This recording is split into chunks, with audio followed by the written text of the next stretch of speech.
Twongeye kubasuhuza nshuti ba News Africa, mwongeye kwirirwa amakuru avugwa muri aka karere kacu cyangwa amakuru yiriwe avugwa nuko M23 yafashe uduce twinshi itwambuye FARDC na FDLR. Muri Kongo uyu munsi tariki 7 Gashyantare mu gitondo cya kare cyane ihuriro ry'ingabo z'ubutegetsi bwa Kinshasa zagabye ibitero ku gace ka Mushaki no mu turere tuwukikije. Ibi byemejwe n'umuyobozi wa M23 Bertrand Bisimwa wagaragaje ko ibi bitero biri kwangiza ubuzima bw'inzirakarengane muri utwo turere. Ibi byemejwe n'umuyobozi wa M23 Bertrand Bisimwa wagaragaje ko ibi bitero biri kwangiza ubuzima bw'inzirakarengane bo muri utu turere. Mu gusubiza ibitero by'ingabo za Kongo nabo bafatanyije ingabo za M23 zirwanyeho zifata ibice byinshi kugaba ibitero mu kanya gato nk'ako guhumbya. M23 yafashe uduce twa Turo 1 na Turo 2 ndetse n'agace kazwi cyane ku zina rya Madiba hejuru y'umujyi wa Sake.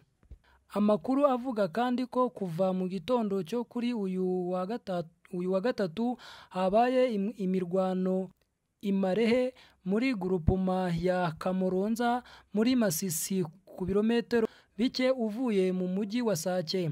Igice kinini cy'abaturage bahunze imirwano yabereye Sake berekeza mu mujyi wa Ngoma. M23 uvuga ko ingabo za leta zitazongera guhungabanya ubuzima bw'abaturage b'inzirakarengane. Kubera igitutu cya M23 ingabo za Kongo na FARDC n'abaturage bose bahunze Sake kubera imirwano yahabereye n'igitutu cya M23 cyakomeje kubutsaho ibarasa ibisasu. Mu burasirazuba bwa Kongo umujyi wa Sake urasa naho usigayemo ubusa nyuma yaho abasirikare ba Kongo nabo bafatanyije ndetse n'abaturage bamaze guhunga bitewe n'igitutu giturutse ku bitero by'umutwe wa M23. Amakuru agera kuri Rwanda Tribune yemeza ko saa 11 z'igitondo kuri uyu wa gatatu tariki 7 Gashyantare 2024 M23 yari imaze gufata Marehe na Genero Gahonga n'agasozi kari hejuru ya Rutobogo uherereye ku birometero 2 uvuye Sake.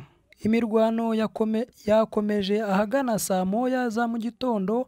Abarwanyi ba M23 bari kurasa ku mashuri yo mu mujyi wa Sake. Iki gitutu cyatumye ingabo za leta ya Kongo FARDC na Wazalendo abacancuro b'iyindi mitwe z'inyeshyamba na Sedensi bahunga umujyi wa Sake bahunga mu mabambiro.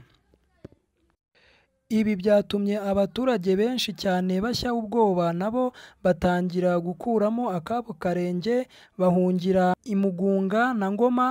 Ubwo twatangazaga iyi nkuru imirwano yari bikomeje kugorana gutya M23 yafashe uyu mujyi wa Sake bidatinze kandi bitagoranye. Ciao na kagaruka, mukomeze mukore subscribe muduheza like.